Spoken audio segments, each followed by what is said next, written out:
We have a plan. আবার again বক্তৃতা। যদি এই প্ল্যানটা আমরা না করি, আমাদের লিডারশিপ আছে, আমাদের পরিকল্পনা আছে, অঙ্গীকার আছে, বাস্তবায়নের ইচ্ছা আছে, আর্থিক সামর্থ্যটা আমাদেরকে অর্জন করতে হবে। আজকে হয়তো আমরা 15,000 থেকে 17,000 মেগাওয়াট উৎপাদনের মধ্যে আমরা আছি। 15,000টা পিক আওয়ারে হয়, আমাদের চাহিদা পিক আওয়ারে 17,000 হয়, কিন্তু 2,000 সবসময় শর্টেজ থাকে সন্ধ্যাবেলার পরে থেকে। তো এইটা আমরা এখন মিট আপ করছি, কিন্তু এটা তো আমাদেরকে 30,000-এ নিয়ে যেতে হবে গ্র্যাজুয়ালি।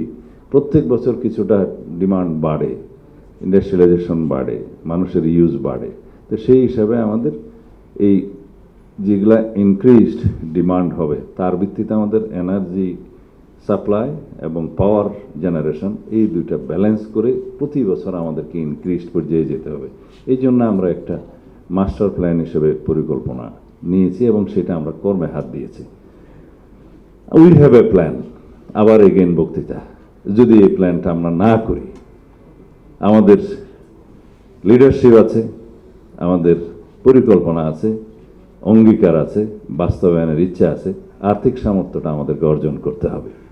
বাংলা কিউআর যেখানে নগদ পেমেন্ট সেখানে সারা দেশে 10 লাখেরও বেশি মার্চেন্টে নগদে পেমেন্ট করুন খুব সহজে।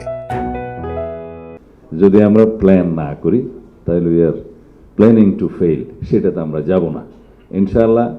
বর্তমান সরকারে যারা আছেন, এই সরকারের নেতৃত্ব যিনি দিচ্ছেন আমাদের নেতা জনাব তারেক রহমান, তার একটা সুদূর প্রসারী পরিকল্পনা আছে।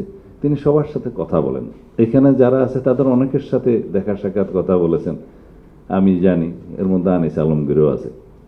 বিএনপির মাঝে মধ্যে বিরোধিতা করে করে সমালোচনা করে, কিন্তু আমাদের প্রধানমন্ত্রী সমালোচনাকে পছন্দ করেন এবং তাদের সাথেই কথা বলেন। এটা তার নজির। এখন কথা হচ্ছে, যারা বিরোধিতাকে, সমালোচনাকে সম্মান করে, তারা কি কখনো ফেল করতে পারে? I don't believe it.